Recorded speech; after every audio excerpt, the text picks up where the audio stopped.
Amin. Oke, kita lanjutkan materi sharing kita hari ini terkait dengan electrical power generator, operation, protection, and maintenance. Apakah sudah bisa dilihat materi yang saya share, Pak Joko dan Pak Fauzi? Siapa? Dua Pak. Oke, sudah bisa ya.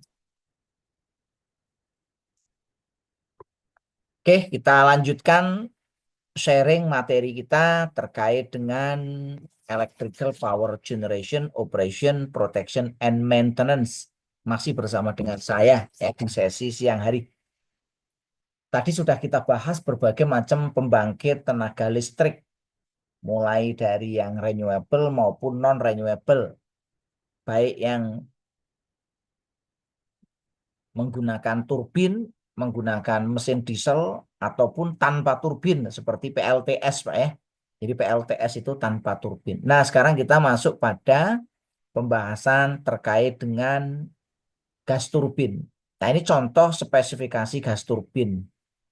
Misalkan tipenya apa ini? Nah, ini tergantung dari dulu pada saat pengadaan. Di beberapa tempat itu gas turbinnya ada yang pakai GE Lighting, ya, ada yang pakai Mitsubishi, ada yang pakai Siemens, ada yang pakai Caterpillar, ya, ada yang pakai Cina mungkin ya untuk turbinnya, gas turbinnya ya. Nah, tipenya apa? Biasanya masing-masing mesin itu punya tipe dan punya model. Nah, yang berikutnya juga mesti punya ratingnya berapa? Rating powernya di sini. Ini ratingnya misalkan 116,9 MW. Terus untuk bahan bakarnya, full fire-nya pakai apa? Apakah pakai natural gas atau pakai high speed diesel ya? Untuk air inletnya di sini temperaturnya sekian, untuk base load-nya berapa, untuk distillate-nya berapa kVA ya. Ini kadang-kadang untuk load itu menggunakan kVA, kadang menggunakan V ya, MV. Karena di sini nanti ada kurva capability, Pak ya. Kurva capability dari pembangkit. Ini adalah MV, yang di atas itu adalah MVAR. Nah, pembangkit itu kan menghasilkan dua, Pak ya. Pembangkit itu menghasilkan MV dan MVAR. Sehingga di sini nanti, misalkan kurva capability-nya di titik ini, maka MV-nya di sini, MVAR-nya di sini. Nah, ini namanya adalah base load gasnya atau distillate-nya ya. Nah, yang berikutnya adalah turbin exhaust piece-nya ya pada temperatur sekian ya. Untuk pendinginannya ini menggunakan pendingin hidrogen ya. Untuk stage kompresornya, tingkatan kompresornya ada 17, stage turbinnya ada 3, jumlah filternya ada 1154. Ini contoh spesifikasi dari gas turbin. Ya. Nah, komponen dari gas turbin ini apa saja yang ada di pembangkit listrik ya, tenaga PLTGU maupun PLTG, Pak ya. Nah, ini untuk PLTG ya, untuk gas ya, tentu saja di sini nanti ada strainer gasnya atau separatornya ya. Ada gas stopnya, speed ratio valve ya, dan gas control valve-nya. Nah, ini biasanya nanti kalau di IK ini seringkali disingkat, Pak ya. Nah, ini singkatannya apa? Kadang-kadang speed ratio valve, kadang-kadang VSR, gas control valve, GCV ya.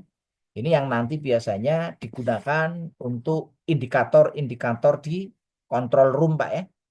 Nah, operator sangat familiar terhadap hal-hal seperti ini. Berikutnya ada full gas low pressure alarm switch-nya. Ini apabila nanti tekanan gas itu terlalu rendah, nanti akan apa namanya mengaktifkan alarm ya. Terus ada gas pressure gauge-nya.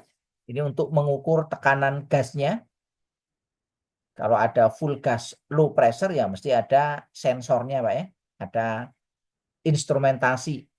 Ada gas full fan valve-nya, ada gas full trip valve-nya, ada valve control servo valve-nya, ada valve control. Nah, ini ada yang pakai LVDP, ada yang pakai macam-macam ya untuk valve control, Pak ya. Ada yang pakai servo, ada yang pakai LVDT, ada yang pakai hidrolik ya. Berikutnya ada pressure transducer. Biasanya nanti ada instrumentasi, Pak ya. Ada sensor, ada transducer. Transducer itu mengubah besaran ya menjadi besaran listrik ya. Terus nanti ada transmitter. Datanya nanti dikirimkan biasanya nanti ke apa namanya control room ya supaya nanti bisa diakses oleh operator yang ada di control room. Yang berikutnya ada gas manifold ya. Ada full metering sistemnya ya untuk melakukan pengukuran bahan bakar ya. Dan berikutnya ada sistem purgingnya.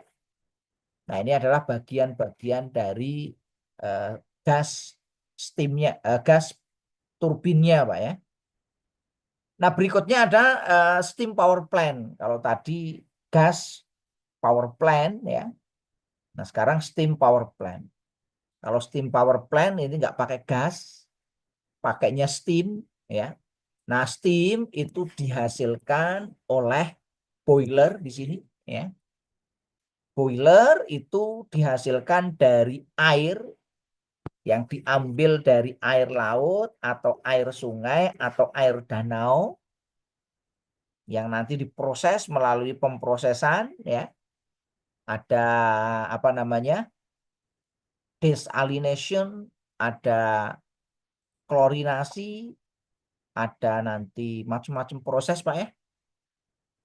Biasanya prosesnya namanya WTP, Water Treatment Plant ya. Nah, setelah itu nanti dari pemprosesan air ini akan dikirim ke boiler untuk menjadi feed water plant ya. Nah, feed water plant ini yang nanti akan ya digunakan untuk bahan baku dari PLTU ya, yang nanti akan dibakar dengan menggunakan bahan bakar. Bahan bakarnya bisa menggunakan batu bara, bisa menggunakan cangkang sawit atau biogas lainnya ya. Nah, tentu saja pembakaran nanti menggunakan oksigen ya, teori segitiga api. Sekaligus nanti di situ ada burner ya. Nah, debunya nanti di ini ya, debu ada dua, debu yang menempel di bawah ya, bottom ash dan ada debu yang melayang yang nanti harus ditangkap ya dengan menggunakan menara ya supaya nanti tidak terbang kemana-mana. Nanti ditangkap pakai ESP, electrostatic precipitation ya. Uapnya nanti digunakan untuk muter turbin di sini. Turbinnya dikoppel dengan generator, generator menghasilkan listrik. Uap yang digunakan untuk muter turbin selanjutnya didinginkan melalui kondenser. Nah, nanti airnya dipompa lagi menuju ke feed water plant yang ada di boiler. Nah, proses ini berlangsung terus-menerus ya.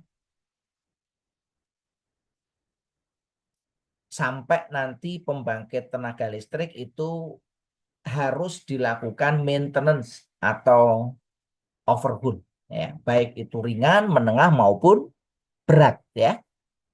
Nah, ini contoh pembangkit listrik tenaga uap. Ini Indonesia punya banyak sekali PLTU, Pak ya.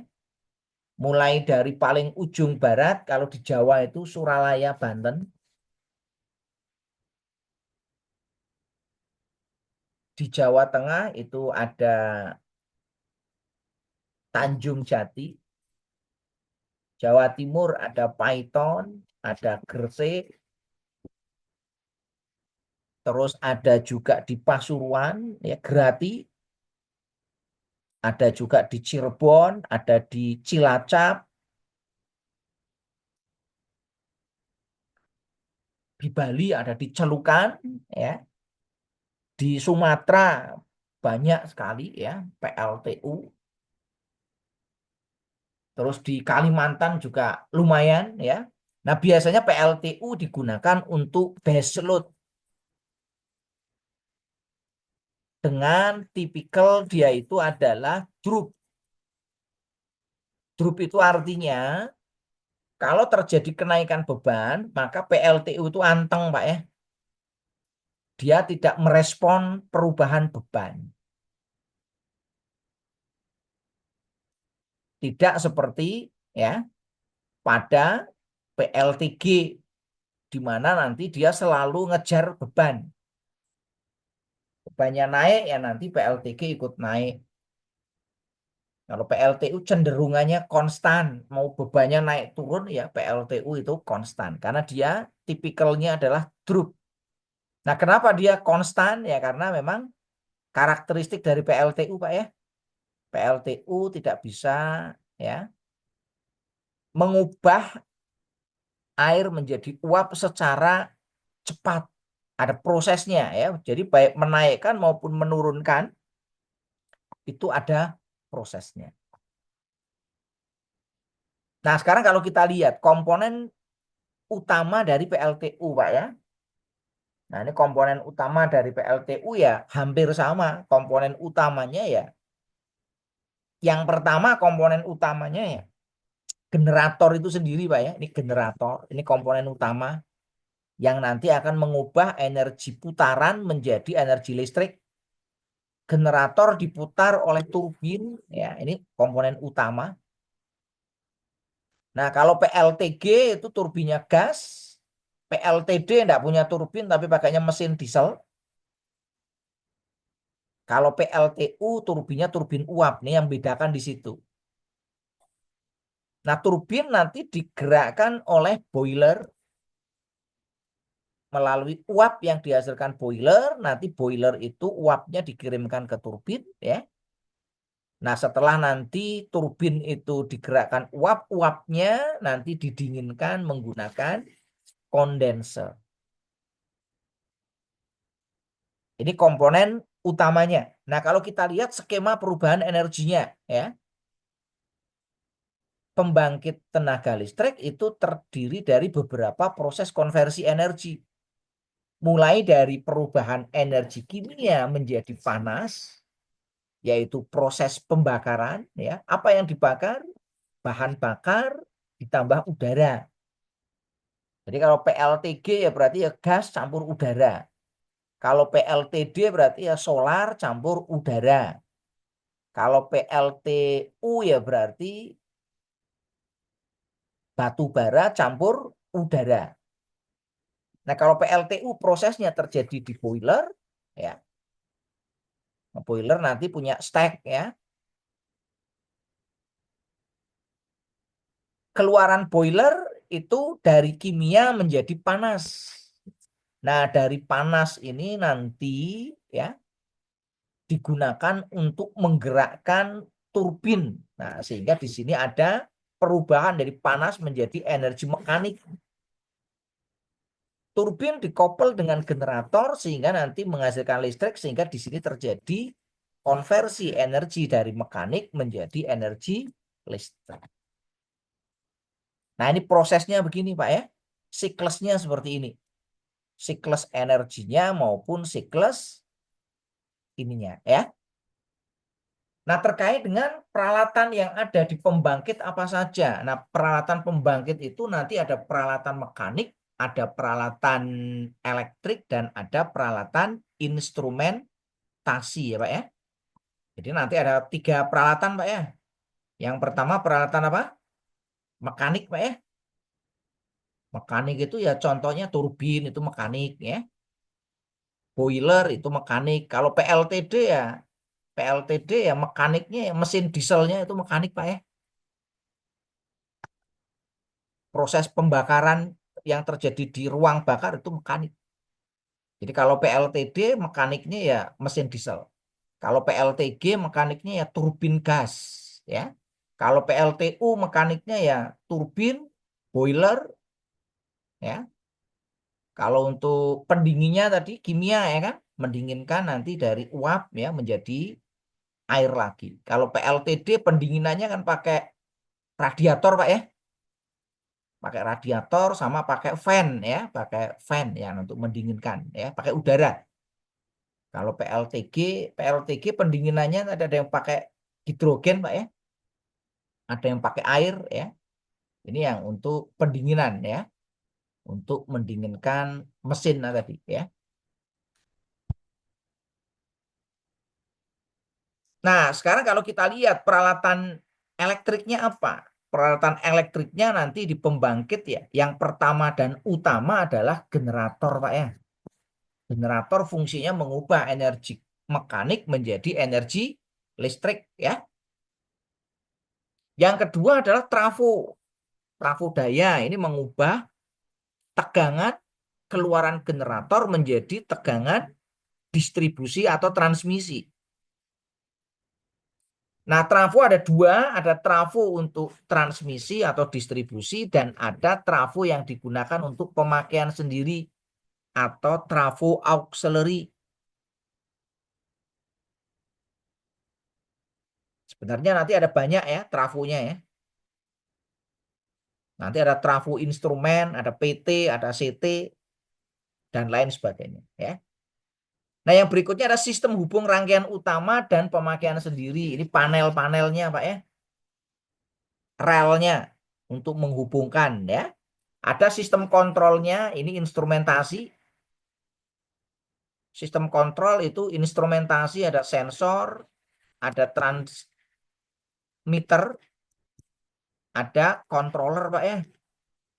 Untuk melakukan kontrol parameter-parameter yang ada di pembangkit. Nanti ada panel hubungnya, ada lemari hubung, ada peralatan proteksi seperti circuit breaker, earthing switch, relay proteksi. Ada peralatan untuk pemeliharaan seperti load break switch, ya, earthing switch, disconnecting switch. Ada proteksi dari sambaran petir, yaitu lightning arrestor, ya. Ada mesin-mesin yang digunakan untuk membantu proses produksi, diantaranya motor listrik untuk menggerakkan pompa, menggerakkan kompresor, menggerakkan konveyor, menggerakkan blower, menggerakkan fan, dan lain sebagainya. Ya. Nah, ini adalah peralatan-peralatan elektrikalnya. Nah, kalau operator ya harus paham tentang peralatan elektrikal, peralatan mekanik, ya, peralatan instrumentasi. Ini Pak ya, bisa difahami sampai di sini Pak Joko, Pak Fajri, Pak Fauzi, Pak Khoiril ya. Nah, sekarang kita bahas peralatan pelistrikan dari pembangkit ya. Jadi yang pertama ya generator tadi.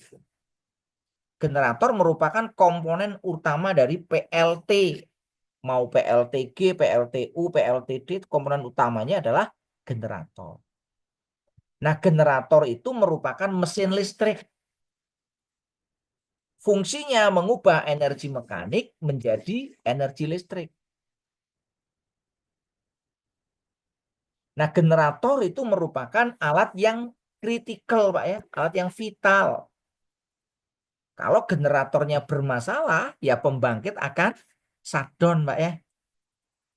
Maka generator ini tidak boleh bermasalah. Karena dia merupakan peralatan yang sifatnya kritikal. Mungkin jangan tulis vital, kalau vital bahaya nanti. Jadi kalau di PLTG yang kritikal ya turbin gasnya kritikal, generatornya kritikal, kondensernya kritikal, AVR-nya kritikal, governornya kritikal,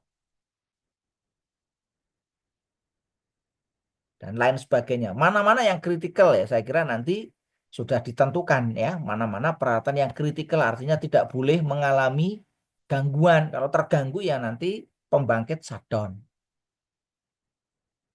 Karena tidak ada redundant, tidak ada backup ya. Nah, terkait dengan generator, generator itu mirip dengan motor, Pak ya.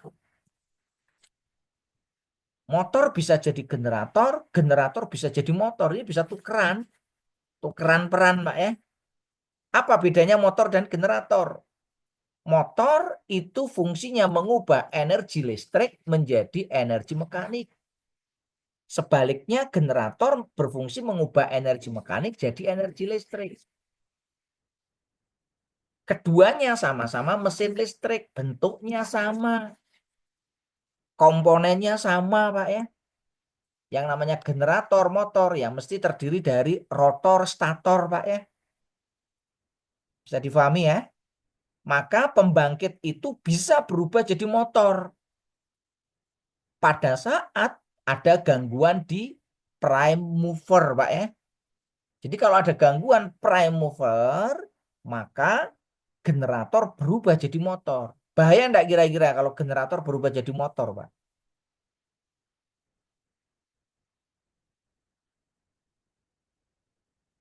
Pak Fauzi, bahaya enggak kira-kira kalau generator berubah jadi motor? Bahaya, Pak. Bahaya ya. Kenapa kok bahaya? Kenapa generator kok bisa berubah jadi motor? Ya karena generator itu kan rotornya diputer oleh prime mover. Statornya dihubung ke jaringan. Ya.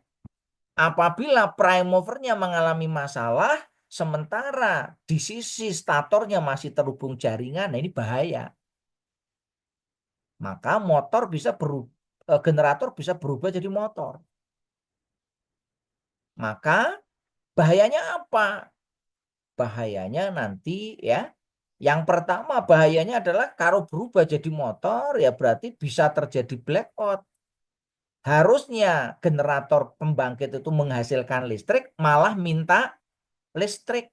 Nah ini bahaya sekali. Yang kedua bahayanya apa? Motornya diputer oleh grid. Nah ini juga bisa membahayakan. Maka nanti diproteksi agar jangan sampai generator berubah jadi motor. Proteksinya biasanya pakai device nomor berapa, Pak?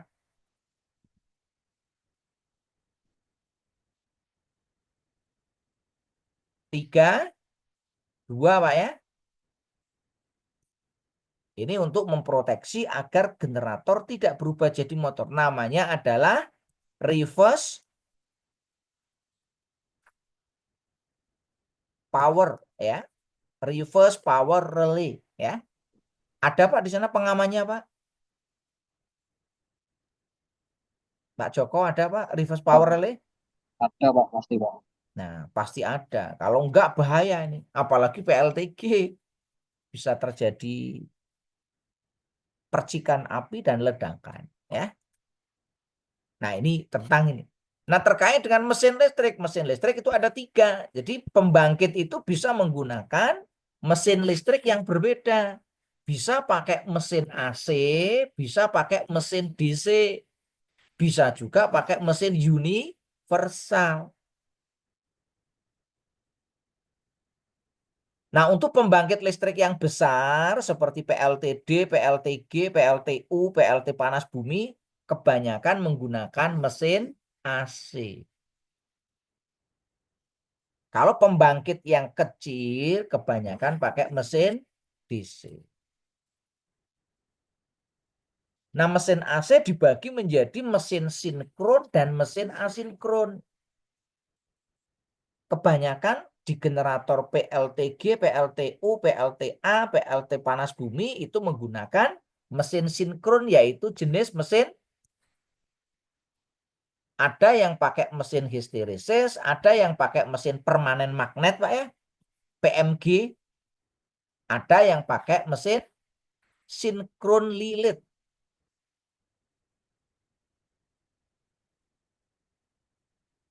Jarang yang pakai mesin asinkron.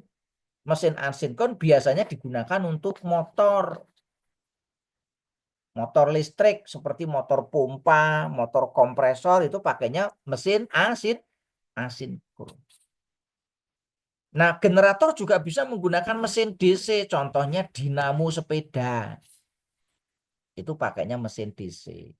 PLT Bayu itu pakainya mesin DC. Nah, mesin DC ada 2, ada yang pakai bras, pakai sikat arang, Pak ya. dan ada yang pakai brushless tanpa sikat. Nah, yang ketiga mesin universal. Mesin universal jarang digunakan untuk pembangkit. Biasanya ini untuk motor berkecepatan tinggi. Karena kalau motor sinkron kecepatannya kan maksimal kan di Indonesia 3000 rpm, Pak ya. Ini PLTG kecepatannya ya mesti 3000. Kalau PLTD itu 1500 tergantung dari desainnya. RPM, Pak ya. Kok bisa dapat 1000, dapat 3000, dapat 1500? Rumusnya N sama dengan 120 dikalikan F dibagi P. Karena F-nya 50, P-nya biasanya kelipatan 2, maka kecepatan generator itu mesti kelipatan, kalau enggak 3000, 1500, 1750, 600, dan seterusnya. Kalau tempatnya Pak Joko berapa, Pak? 3000 ya? Iya, Pak. Kalau yang PLTD berapa, Pak Fauzi? 3000 atau 1500, Pak? 1500, Pak. Nah, biasanya PLTD 1500. Ya. Ini untuk kecepatan. Nah, bedanya apa dengan mesin asinkron? Kalau mesin asinkron itu kecepatannya tidak sama dengan kecepatan sinkronnya. Karena ada selip. Maka Bapak kalau lihat nameplate motor Kumpa, itu biasanya kecepatannya 14xx.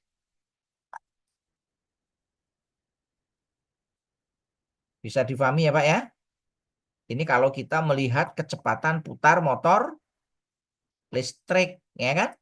Motor pompa, motor kompresor, ya mesti 14xx atau 13xx. Maksudnya xx itu apa? Misalkan 1485. Mesti kurang dari 500. 1465 dan seterusnya. Itu karena menggunakan mesin asinkron. Nah, prinsip kerja generator itu menggunakan teori yang dikemukakan oleh Michael Faraday. Jadi nanti untuk bisa menghasilkan listrik dari generator harus ada, yang pertama itu adalah belitan, harus ada medan magnet, dan harus ada putaran. Kalau ketiganya tidak ada ya nggak akan menghasilkan listrik, Pak ya.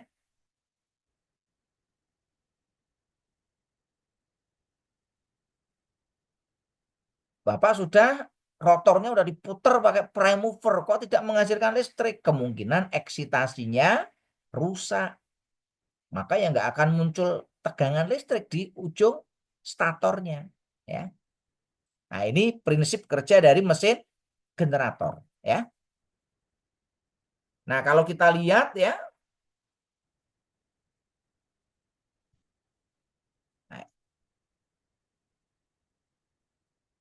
nah ini generator sering dikenal dengan istilah alternator karena listrik yang dihasilkan bolak-balik. Kalau listriknya DC namanya dinamo, Pak ya. Nah, ini dikenal dengan istilah generator sinkron ya. Prinsipnya menggunakan induksi elektromagnetik.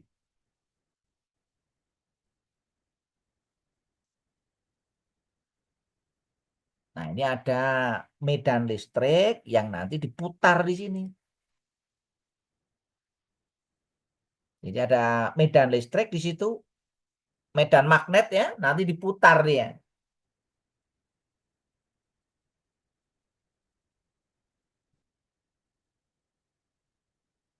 Nah, ini komponennya di sini ada yang di tengah itu rotor yang berputar ya. Nah, di sini nanti ada belitan-belitan ya. Nah, ini nanti rotornya ini akan diputar oleh prime mover.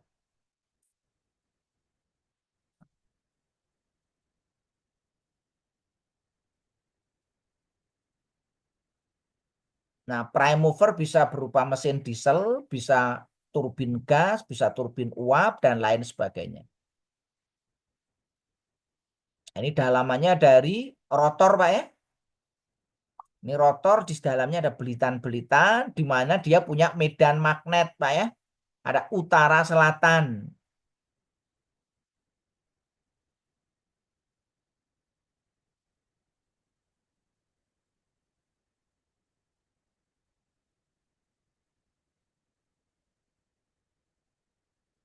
Nah, kalau kita kasih belitannya 3 pas, nanti dia akan muncul medan putar, Pak ya.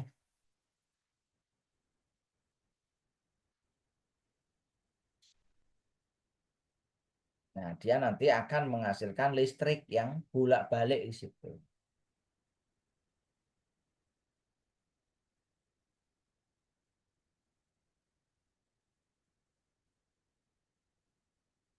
Nah, maka di sini dia akan muncul berapa frekuensi yang dihasilkan, yaitu bergantung pada P itu jumlah kutub, N itu adalah putarannya dibagi dengan 120. Semakin besar putaran, frekuensinya semakin tinggi. Itu kalau di pembangkit dikatakan overspeed. Kalau putarannya melebihi 3000 rpm untuk turbin gas, melebihi 1500 kalau PLT diesel. Ya, bisa difahami Pak ya?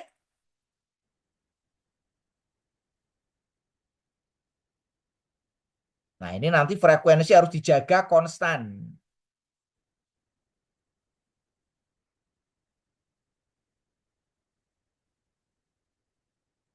Nah, ini kalau belitanya kita buat menjadi 3 pas, ya, maka distribusi koilnya akan seperti ini. Nah, nanti bisa dihubungkan secara bintang atau segitiga. Sehingga nanti akan menghasilkan medan putar.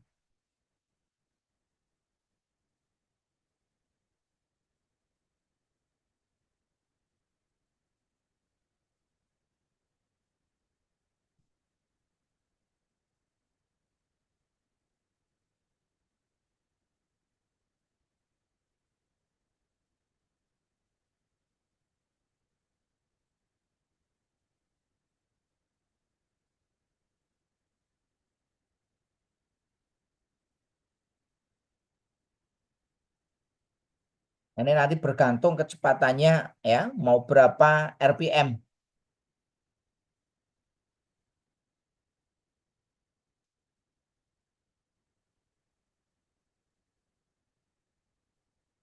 Nah, ini untuk stator ya, nanti bisa kita lihat ya.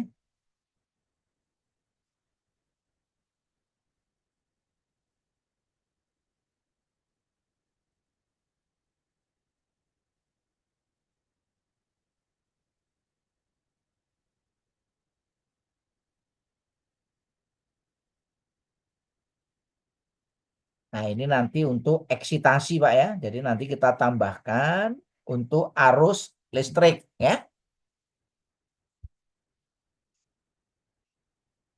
Nah, ini pentingnya untuk eksitasi dengan memberikan arus DC ya.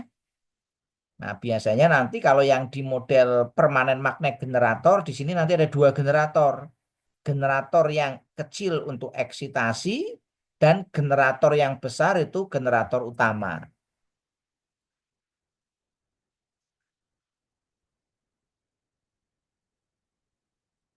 Nah, kalau sudah ditutup pakai casing seperti ini. Sampai di sini bisa difahami Pak ya, prinsip kerja dari generator ya. Nah, generator kalau saya gambarkan konsepnya seperti ini ya, generator dan auxiliary-nya nanti ya. Ini adalah komponen generator. Nah, generator nanti diputar oleh turbin. Setelah diputar oleh turbin nanti dieksitasi dengan menggunakan arus DC. Eksitasinya dapat dari mana? Dapat dari tegangan keluaran generator, ya. Tegangan keluaran generator nanti ya, ini nanti dikirim yang untuk yang powernya, nanti sebagian digunakan untuk eksitasi.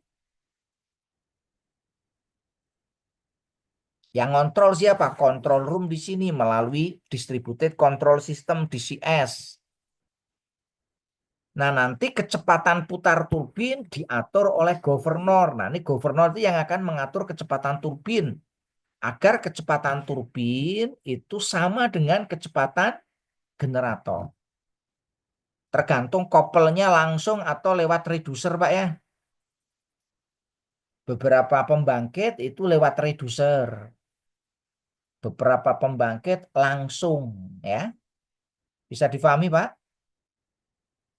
Kalau langsung berarti kecepatan putar turbin harus sama dengan kecepatan putar generator. Nah, berapa kecepatan putar generator nanti ada di nameplate. Nah, maka kita operator harus ngerti nameplate ya. Kalau enggak ngerti ya biasanya sudah dibuatkan IK, instruksi kerja oleh engineer. Atau bisa lihat di manual book yang ada di buku yang diberikan oleh manufakturnya. Nah, nanti setelah menghasilkan listrik, ada di sini peralatan pengukuran, ada peralatan proteksi, ada peralatan nanti untuk sinkronisasi agar listrik yang dihasilkan oleh generator bisa sinkron dengan yang ada di jaringan, ya. Sampai di sini bisa difahami semuanya terkait dengan prinsip kerja pembangkit tenaga listrik ya, terutama di sini di generator dan auxiliary-nya, ya. Nah, terkait dengan eksitasi, apa yang dimaksud dengan eksitasi? Eksitasi adalah memberikan pasokan listrik DC pada rotor untuk membangkitkan medan magnet. Karena kalau nggak ada eksitasi, karena mesin yang digunakan adalah mesin sinkron, maka di terminal stator tidak akan muncul listrik. Jadi kalau generator Bapak Ibu tidak menghasilkan listrik ya berarti masalahnya ada di sistem eksitasi.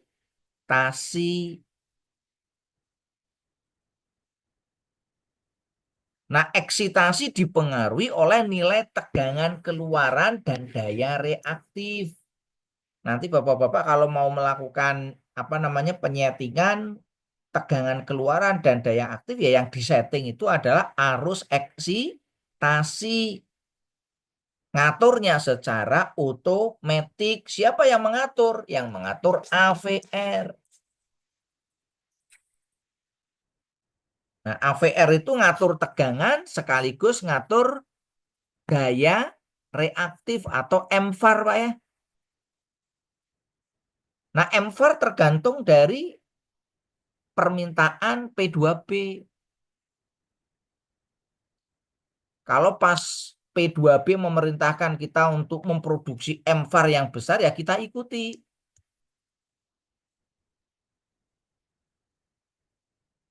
Ya, karena yang berhak memerintah pembangkit itu ya P2B, Pak ya. Melakukan dispatch. Kan kita nggak boleh menghasilkan listrik sekehendak kita, semampu mesin kita, nggak boleh ya.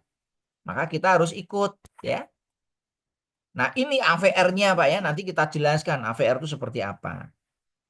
Jadi ini ada generator utama, ada rotor, ada stator, nanti di sini ada eksitasi.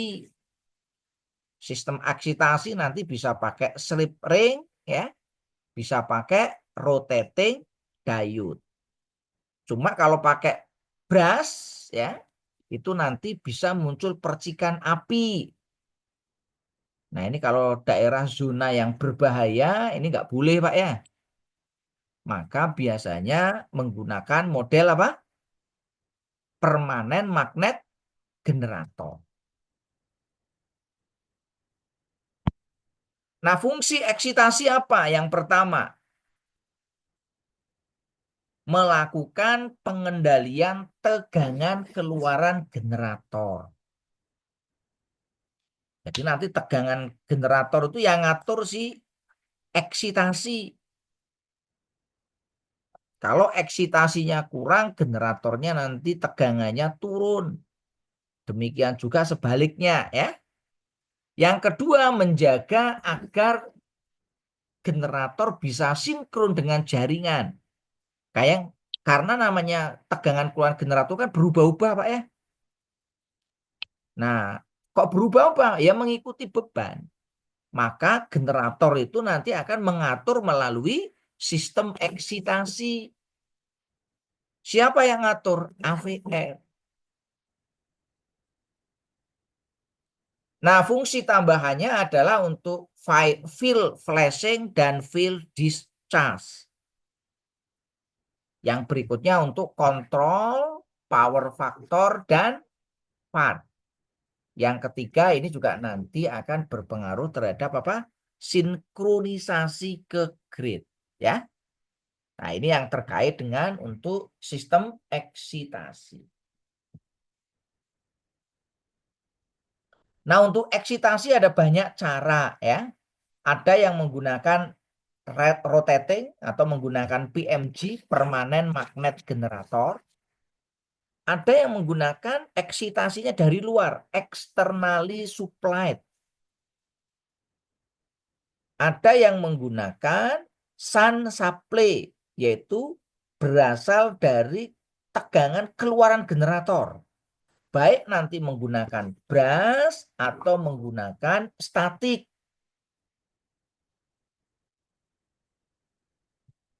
Nah, ini contoh untuk eksitasi generator yang menggunakan sumber dari luar.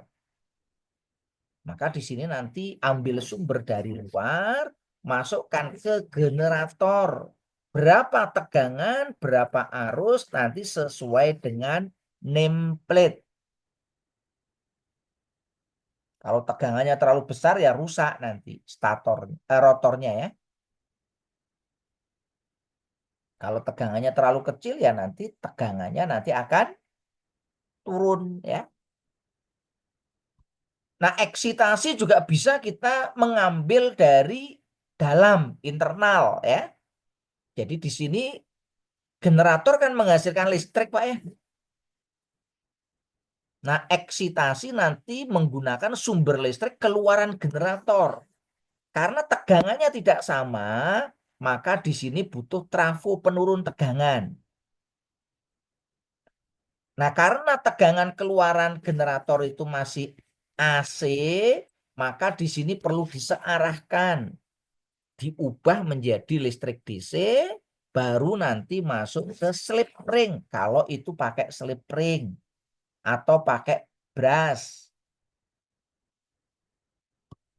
Nah, sistem eksitasi ada yang tidak menggunakan slip ring tetapi menggunakan komponen dioda. Nah, komponen dioda ini nanti ikut berputar bersama dengan rotor. Jadi nanti di sini ada PMG, permanen magnet generator, yang nanti di sini ikut berputar bersama rotor ya.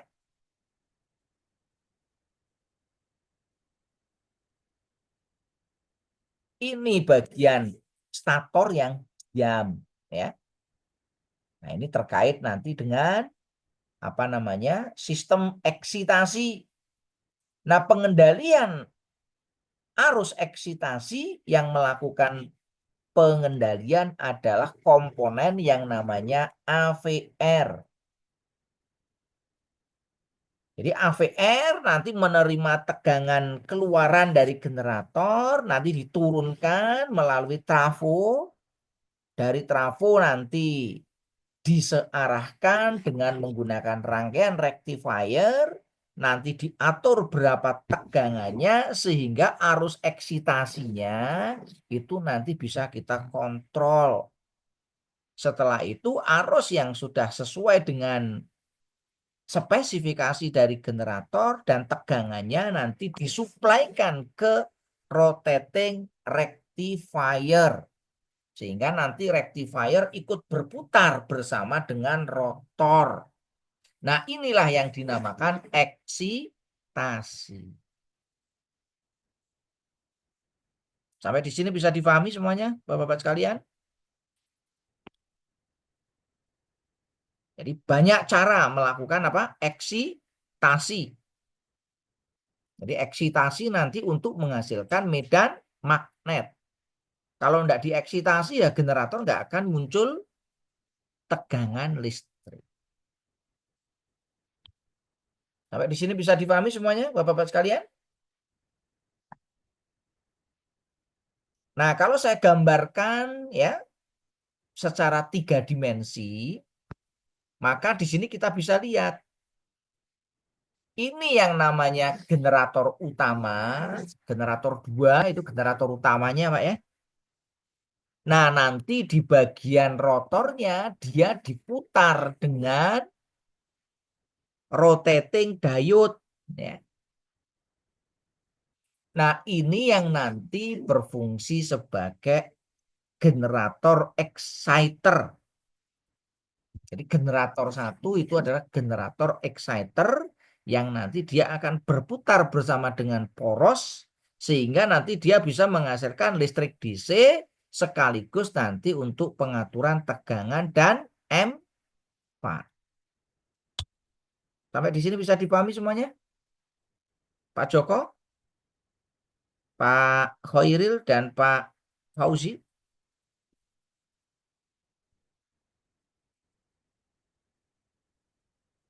Ya. Nah, proses ini ya, jadi kalau kita lihat pembangkit ini mempunyai 2 pembangkit. Satu pembangkit utama dan satu pembangkit untuk eksitasi.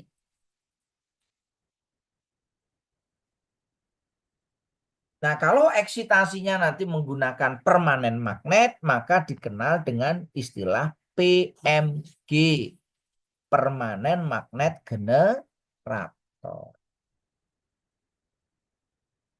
Nah, ini adalah contoh tampilan ya untuk melakukan kontrol pada eksitasi generator. Nah, di sini ada beberapa parameter, Pak ya. Ini pengaturan secara apa, Pak?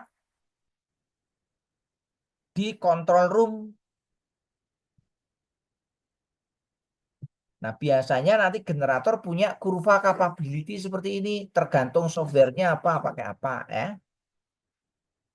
Kalau yang di beberapa tempat pakainya Mach V atau Mach 5 ya.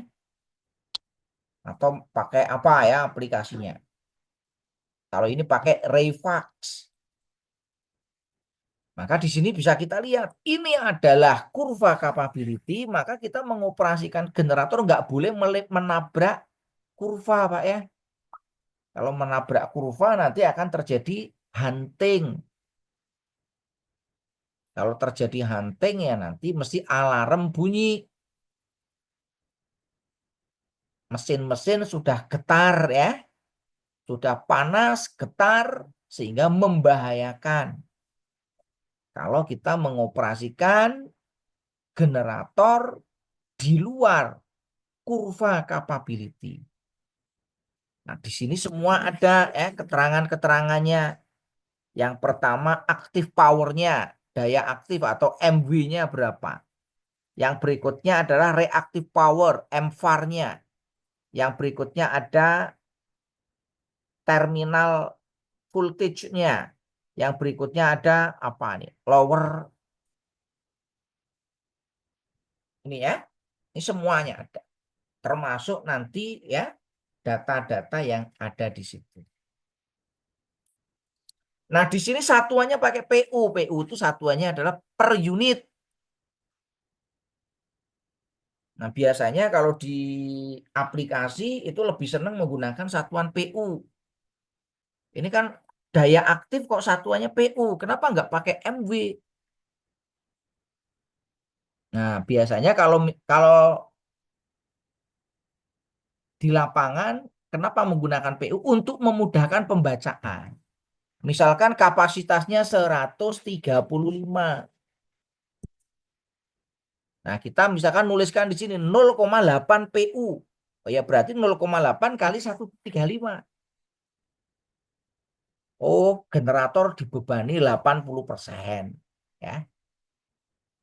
Oh, dia reaktif powernya 0,063. Berarti nanti untuk daya reaktifnya dia dibebani 0,063 atau 6,3% dari kemampuan maksimal.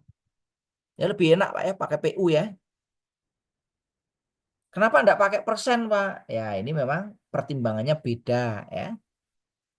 Kalau di listrik senangnya pakainya PU per unit. Karena kalau persen itu mesti per 100.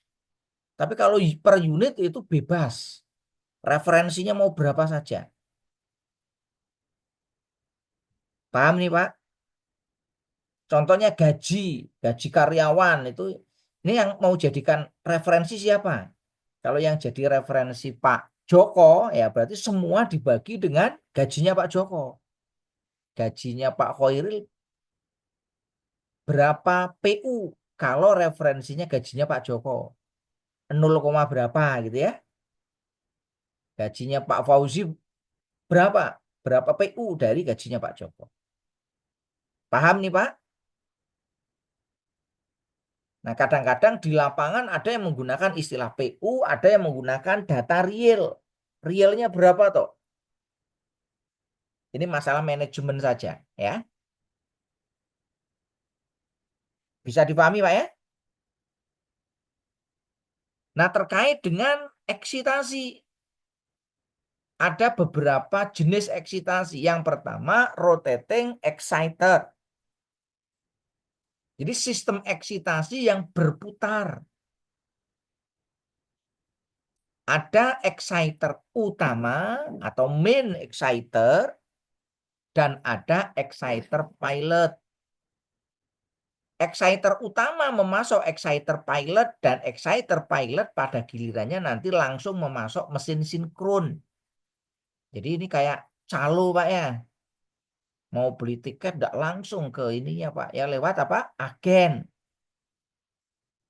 Ya kadang sama kalau di sistem engineering kadang-kadang nggak langsung tapi melalui pilotnya dulu. Seperti halnya circuit breaker ya apabila ada gangguan tidak langsung trip. Nunggu perintah dari siapa Pak? Relay Pak ya. Apakah circuit breaker nggak bisa langsung? Bisa Pak. Ya karena mekanismenya nunggu perintahnya relay ya sami'na wa ta'na Pak ya. Nunggu relaynya udah memerintahkan belum ya. Nah, di sini ada dua subkategori yaitu sistem eksitasi berputar AC dan DC. Ini untuk eksitasinya ya. Nah, ini untuk sistem eksitasi menggunakan brush yang AC. Nah, kalau kita lihat di sini Pak ya, ini rangkaiannya. Ini adalah untuk generatornya.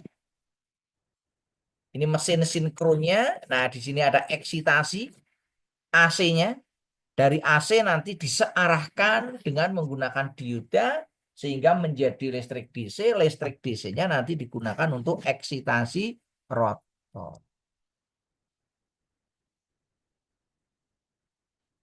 Jadi sistem eksitasi AC penyearah daya utamanya akan mensuplai exciter AC. Nah, exciter AC ini berisi penyearah daya internal yang kemudian menyuplai belitan medan mesin sinkron.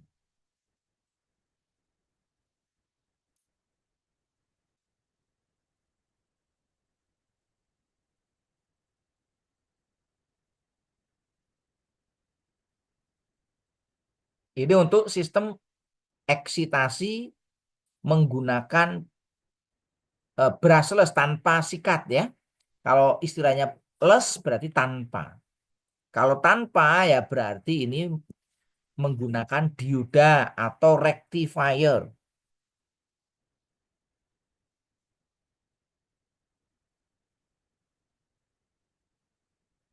Nah, yang berikutnya adalah DC brush exciter.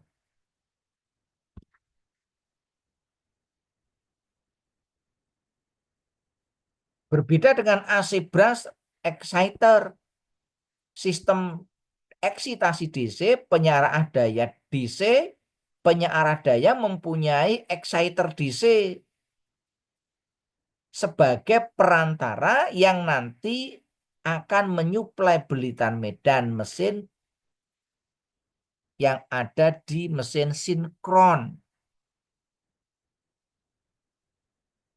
Jadi ini adalah generatornya, ini adalah listrik yang dihasilkan oleh generator.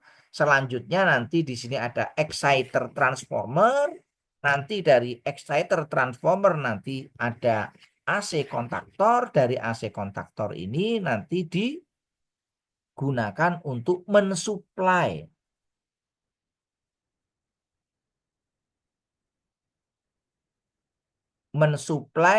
power rectifier di sini. Nah, nanti digunakan untuk eksitasi. Nah, yang berikutnya adalah static excitation system. Ini static.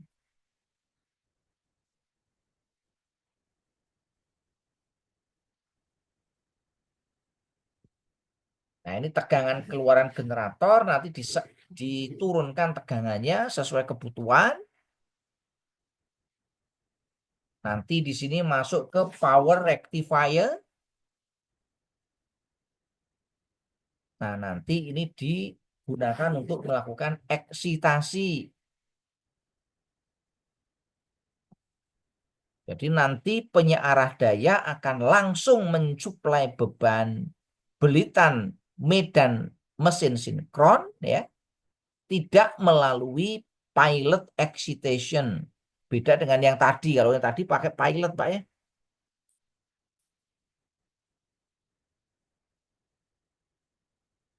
Ini pakai pilot, ya, kalau itu tidak.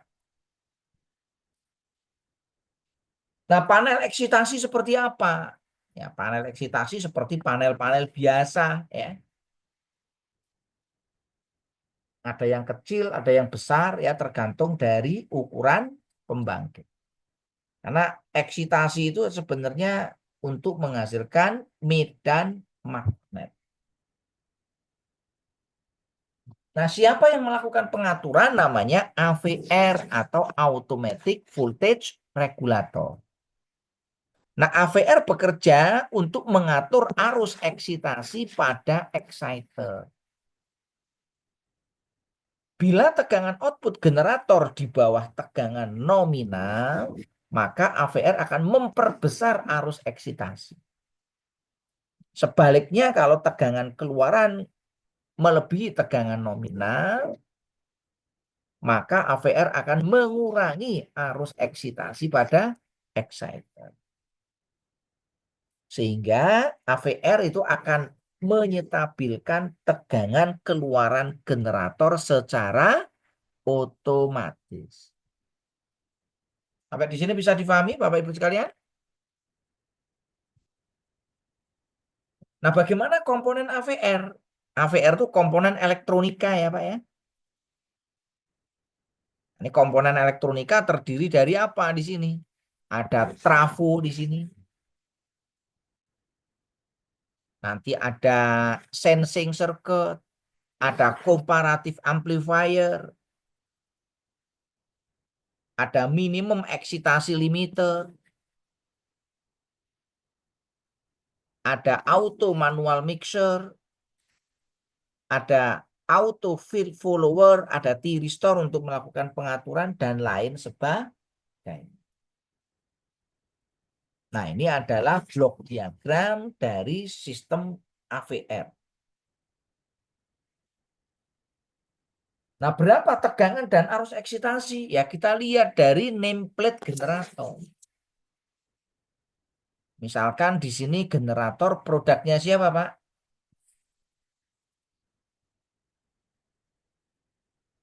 General Electric, Pak, ya, GE.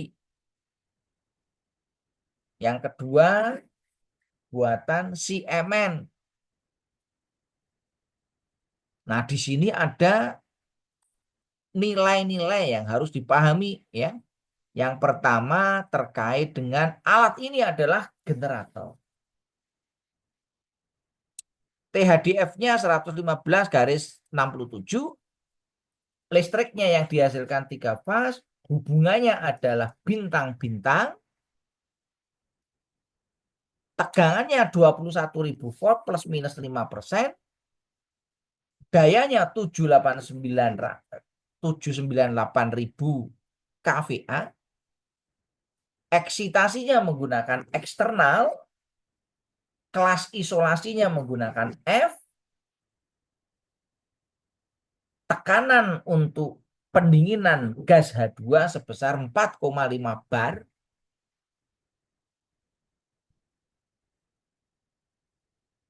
Nah, ini untuk eksitasinya kita bisa lihat. Tegangan eksitasinya menggunakan, ya, di sini kelihatan 414 volt. Arus eksitasinya menggunakan 5.434 ampere.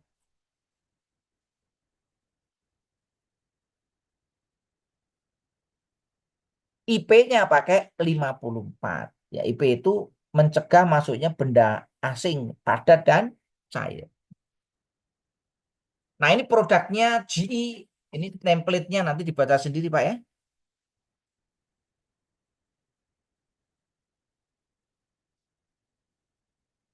Oke, bisa dipahami ini Pak Joko dan Pak Fauzi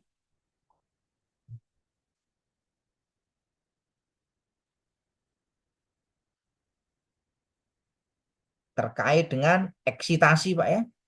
Dan terkait nanti dengan nameplate dari generator.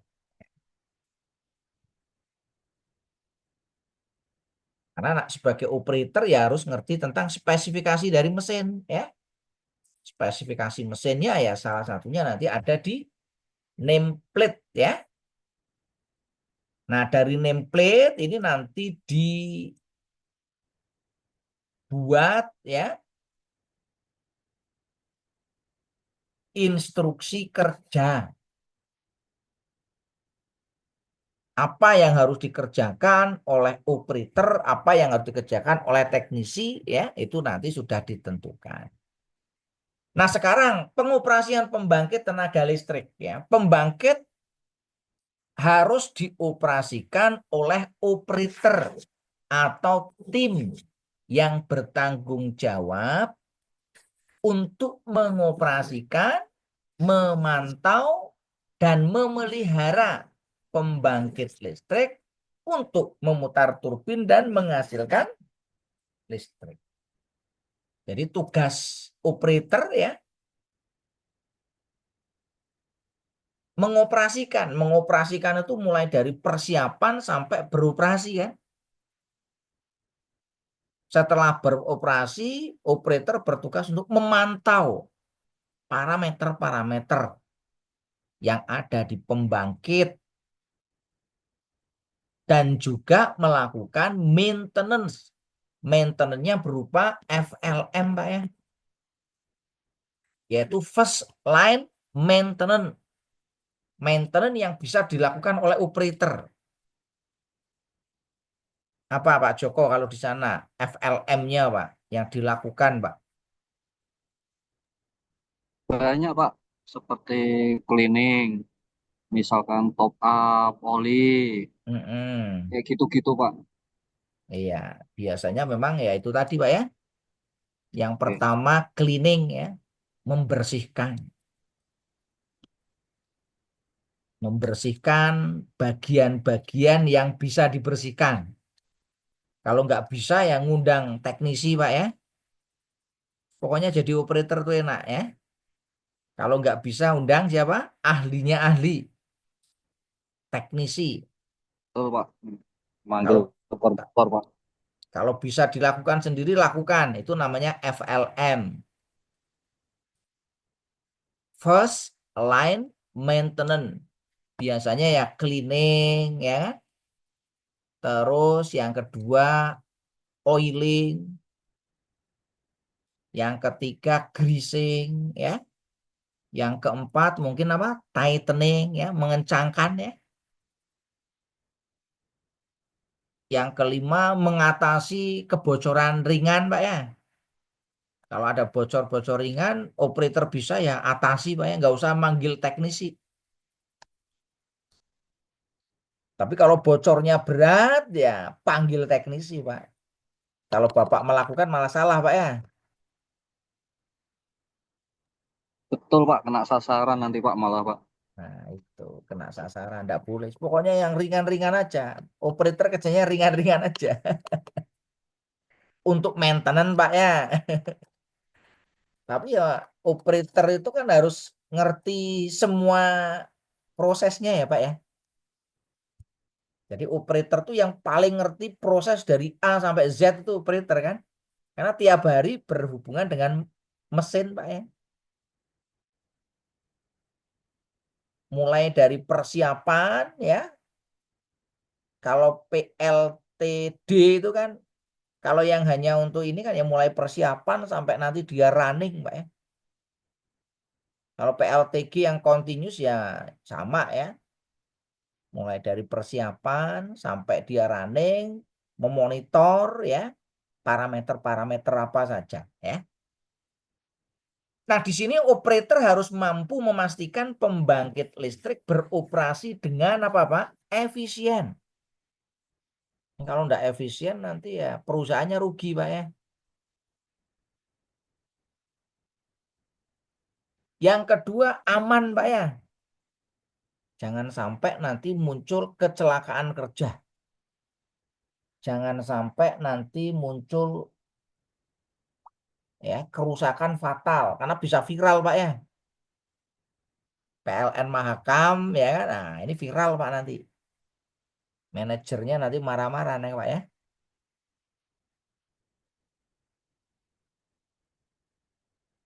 Site manajernya marah-marah nanti. Ini wah, trouble no. Pak Fauzi udah lama pengalaman kok ya. Suka dimarahi nggak Pak Fauzi?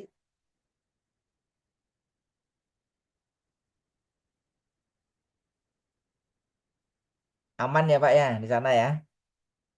Aman Pak. Iya, enak lah ya kalau udah pengalaman lancar. Kalau PLTD mah anteng Pak ya. Ya Pak, tapi unitnya banyak Pak. Apanya Pak yang banyak Pak? Unitnya ada Oh, 21 mesin Pak. 21 mesin. Wah, lumayan Pak ya. Satu operator menghandle berapa mesin Pak? Satu operator menghandle sekitar 4 sampai 5 mesin. Wah, 4 sampai 5 mesin lumayan Pak ya. Kalau di tempatnya Pak Fauzi, runningnya tiap apa Pak? Standby atau beban peak load Pak? Atau 24 jam Pak, karena kan ini isolated Pak. Kita oh menerangi satu kabupaten oh Barat. 24 jam ya, mantap ini. Ya Ya, Pak. ya kalau 24 jam ya lumayan nih. Ya karena memang apa namanya perlu ini kalau 24 jam ya.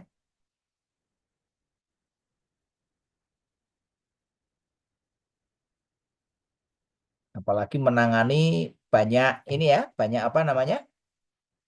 eh unit ya. Satu operator 4 sampai 5. Ya, lumayan ini. Sering trouble nggak Pak unitnya Pak? Sejak menggunakan B, Ya, sejak menggunakan B40 mulai nih. Ya memang kalau pakai B40 ya nanti ya mestinya nanti perlu di ini juga sih apa namanya diuji coba Pak ya, dilihat tren datanya seperti apa, seperti filter-filternya ya, itu nanti pengaruhnya di mana ya, terus untuk ininya semuanya itu nanti ya perlu kita lakukan uji coba karena datanya mungkin masih baru Pak ya, ibaratnya kita masih baru belajar menggunakan B40 Pak ya. Nanti pengaruh di knalpotnya. Kalau di knalpotnya pengaruhnya gimana, Pak? Warna warna gas buangnya berubah atau ada perubahan ini, Pak?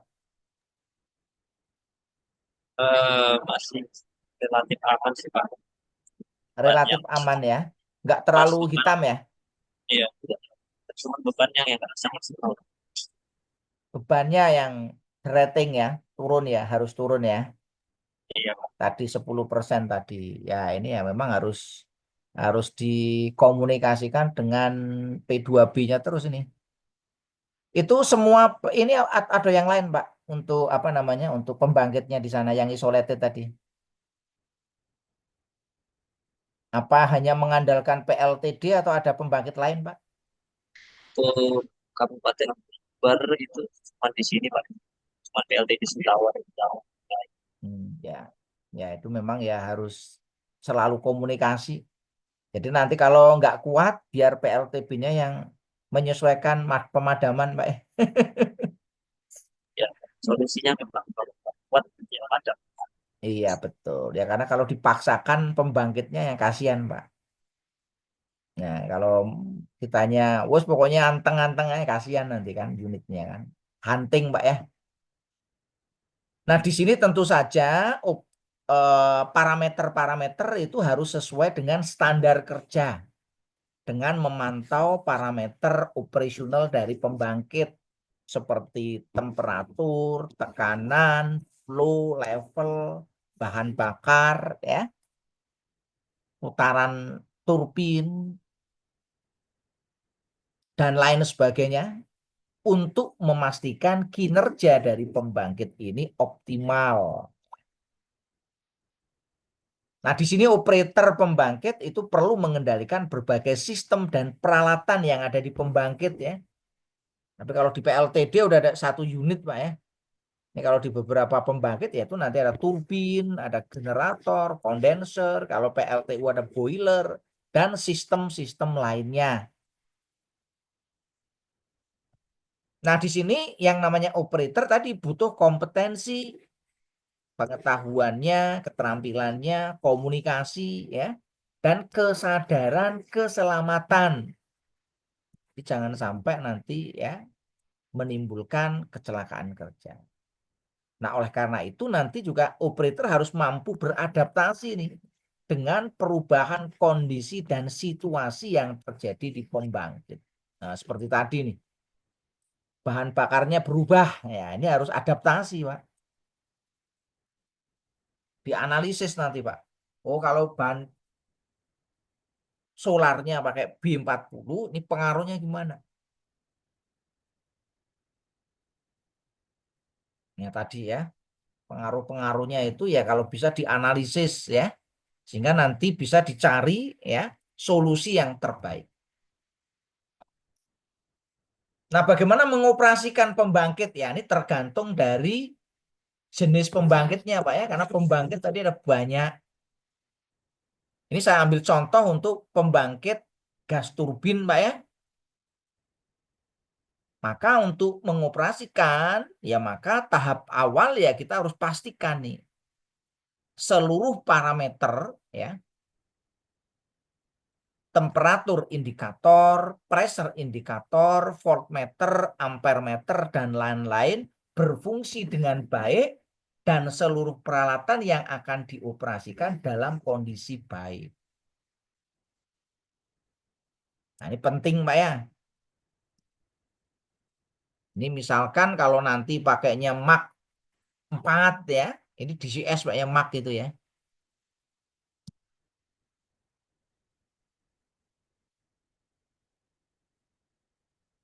Kalau PLTD-nya itu kan ada ininya enggak Pak, control room-nya enggak Pak, atau disinkron biasa Pak, yang di tempatnya Pak Fauzi. Ada Gimana Pak? ada kontrol terpusatnya enggak itu Pak? Monitoring parameternya enggak? Kalau di sini cenderung per unit Pak untuk sinkronnya. Oh, per unit itu Untuk Pak ya. kontrol roomnya sendiri itu cuma memonitor kondisi parameter aja. Parameter listrik atau parameter dari mesin dieselnya juga Pak? Untuk sementara saat ini masih untuk parameter listriknya aja. Masih generator. Parameter listrik berarti seperti daya aktif, daya reaktif, tegangan, arus, KOSPI gitu Pak ya. Iya Pak, benar. Kalau yang parameter di mesin dieselnya nggak diukur Pak, kayak misalkan temperatur, vibrasi, terus macam-macam nggak diukur ya? Kalau parameter mesin itu masih di masing-masing unit Pak. Di masing-masing unit. Ada indikatornya ya? Iya Pak. Heeh. Sebenarnya bisa ditarik untuk tampilan, bisa untuk tampilan sekadar. Tapi Ya, untuk saat ini karena unitnya terlalu banyak, mungkin nilai waktu Pak dikerjakan. ya berarti operator harus muter-muter Pak. Iya Pak, di sini operator itu berjaga di depan unit Pak. Ya, kebisingannya gimana Pak di situ Pak? Kebisingannya masih Pak, karena kita kan pakai air ya Pak. Iya, Kebisingan operator masih aman. ya masih aman Pak ya. Oke, terima kasih Pak. Ya ini memang ya karena mesin diesel ya ber ya di di depan situ Pak ya. Mengamati langsung berarti ini karena indikatornya masih lokal Pak ya. Jadi di lokal pembangkit ya. Tapi kalau pembangkit-pembangkit besar udah ada control roomnya Pak ya biasanya ya. Nanti operatornya ada yang di control room ya. Dan juga nanti ada karena biasanya lokasinya kan jauh Pak ya kalau pembangkit besar ya. Kalau pembangkit seperti PLTD kan mungkin tidak terlalu besar ya. Nah, yang berikutnya pastikan breaker dan PCC posisi on dan selector switch posisi auto. Nah, ini contoh aja. Pastikan controller, RST, dan komunikator tidak terjadi failure. Ini misalkan kalau di pengoperasian gas turbin. Nah, berikutnya pastikan hidrolik filter dalam kondisi bersih ya. Pastikan sistem pelumas level oil loop minimalnya berapa persen ya. Nah, ini tergantung dari instruksi kerja yang dikeluarkan oleh masing-masing pembangkit, Pak ya.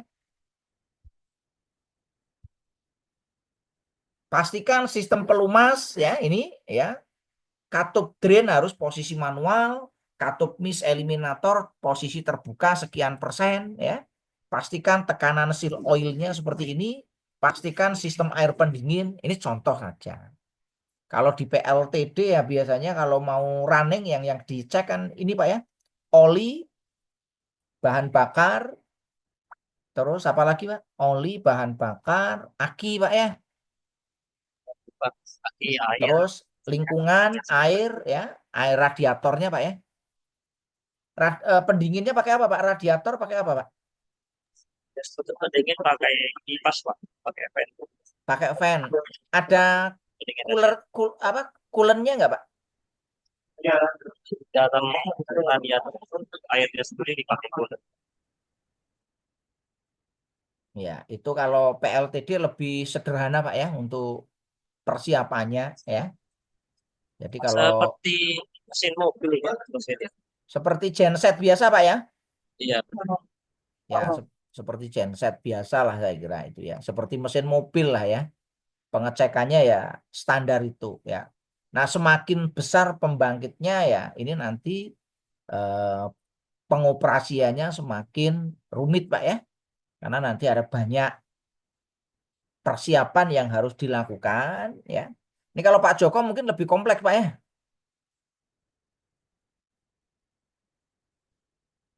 Gimana? Kalau sudah berjalan istilahnya tidak ada, kalau kita mulai dari nol memang banyak Pak yang perlu dipersiapkan. Cuma kalau misalkan kita sudah operasi normal, paling kita menyiapkan bahan bakar aja Pak, sama membuka instrumen sama sistem ini Pak, apa namanya, CO2 Pak. Iya. Ya kalau udah jalan enak Pak ya. Kalau udah jalan tidak banyak Iya yang Pak. harus di ini. Ya. Nah, ini yang awal-awal ini biasanya memang agak banyak Pak ya. Ya Iya Pak. kalau tempatnya tadi Pak Fauzi kalau sudah jalan juga enak, tinggal monitor aja. Tinggal pastikan aja ini ya, bahan bakarnya bulanannya ini atau tidak ya, tangki bulanan, tangki harian, Pak ya. Tangki bulanannya berapa liter Pak yang PLTD Pak Fajri, Pak Fauzi? Kapasitas berapa Eh, liter Pak itu Pak? Ini tangki yang daily tank, Pak. Oh, yang daily tank berapa kapasitas berapa, Pak? Yang daily tank itu per unitnya 3 ton, Pak. 3 ton itu 3.000. 3.000. Ya, lumayan besar ya. 3.000 ya. Yang bulanannya, Pak? Yang bulanannya itu kapasitasnya total itu di 650.000. 650.000 ya. Aman ya, Pak, pasokannya selama ini, Pak? Untuk HOP-nya sendiri cuman maksimal itu di 6 hari, Pak. 6 hari. Ya, berarti kalau ada keterlambatan ya ketar-ketir juga, Pak ya. Apalagi lewat sungai, Iya. transportasi gitu ya. Berapa jam, Pak, dari itu, Pak? Transportasi sungainya berapa jam? Gimana, Pak? Berapa lama, Pak, jam untuk transportasinya? Biasa untuk kapal itu 3 hari baru sampai. Wih, lumayan Lewat lama di ya, Pak. Samarinda, terus Mm-mm. jalan ke Bubar, terus kita 3 hari nanti baru sampai. Ya. Ya, ini berarti untuk manajemen bahan bakarnya juga ini, Pak ya, harus diatur dengan baik, jangan sampai telat nih. Lo 3 hari, Bapak pasokannya cuma 6 hari, toh, Pak? Iya, benar. Oke ya, ini beberapa contoh saja ya terkait dengan starting dari gas turbinnya ya. Nah, ini terkait dengan ini saya kira nggak perlu saya detailkan ya. Ini karena Pak Joko ini juga dari PLTG ya, saya kira itu ya. Ini yang untuk ini, Pak ya. Nah, kalau pelaksanaan ya sudah masuk ini aja, Pak ya. Ini terkait dengan bagaimana nanti kita memposisikan ya untuk ini ya. Nah, ini semua sudah dibuatkan instruksi kerja ya. Yang membuatkan ya dari bagian engineer ya. Atau ya pada waktu dulu pas waktu apa namanya komisioning, Pak ya. Pas waktu komisioning itu sudah ada ya apa namanya instruksi kerja yang dibuatkan oleh vendornya dari sana, Pak ya. Kalau di tempatnya Pak Joko pakainya mesinnya apa, Pak? GE atau Mitsubishi atau apa, Pak? Punya GE, Pak. GE, Pak ya. Oh, GE bagus loh, Nggih. Pak. Punya GE bagus lah ya. Kalau tempatnya Pak Fauzi pakai apa, Pak? Mitsubishi, Pak. Mitsubishi. Semuanya sama, Pak, Mitsubishi. Ya, Pak, Mitsubishi. Ya, Mitsubishi ya juga termasuk lumayan bagus, Pak ya. Ya, ada banyak sih untuk PLTD itu ada Mitsubishi, ada Caterpillar, ada Perkin, ada Kamin ya, ada apalagi Sandaf, ada Stamford ya, atau yang merek-merek lain lah ya, merek Amerika, merek Eropa, ada MAN ya, ada Volvo Penta dan lain sebagainya. Itu kalau yang dieselnya, Pak ya. Dan diesel itu relatif ya tidak terlalu banyak persiapan yang dilakukan ya. Ya paling ngecek lingkungannya seperti apa ya. Ngecek oli, ngecek bahan bakar, ngecek pendingin, ngecek baterai ya untuk starting kalau itu pas waktu starting ya. Kalau nanti untuk sudah jalan ya nanti melakukan pemantauan parameter-parameter Pak. Apakah masih dalam kondisi baik atau ada kalau ada gangguan biasanya sudah ada alarm indikator, Pak ya. Jadi nanti ya kita enak ya. Nah, ini yang terkait dengan ini ya. Ini pelaksanaannya nanti ya. Nah, termasuk nanti bagaimana shutdown-nya ya. Untuk shutdown gas turbin ini juga sudah nanti dibuatkan IK, instruksi kerja ya. Terkait bagaimana nanti melakukan shutdown. Apakah nanti eh, shutdown-nya nanti seperti apa, tahap-tahapnya. Karena tidak boleh kita melakukan shutdown langsung, Pak ya. Tetapi nanti kita perlu melakukan manual control, load shedding ya. Kita menurunkan bebannya ya. Karena nanti generator ya perlu kita turunkan sedikit-sedikit beban kita ya. Nanti kapan kita lepas ya untuk breakernya sehingga nanti akan mencapai full speed ya pada kondisi no load ya. Nah, ini juga kalau menggunakan gas seperti apa, kalau menggunakan HSD nanti seperti apa ya. Ini nanti juga sudah ada apa namanya? Instruksi kerja yang nanti sudah disusun oleh vendor ya ataupun oleh engineer. Nah, biasanya kalau kita ikut di project ya kita udah sangat familiar Pak ya. Kita sudah sangat familiar kalau kita sudah ikut di sebuah projectnya ya. Oke, mungkin ada yang mau disampaikan? Monggo silakan Pak Joko atau Pak Fauzi, ada yang mau disampaikan mungkin? Pengalaman di sana? Monggo Pak Joko.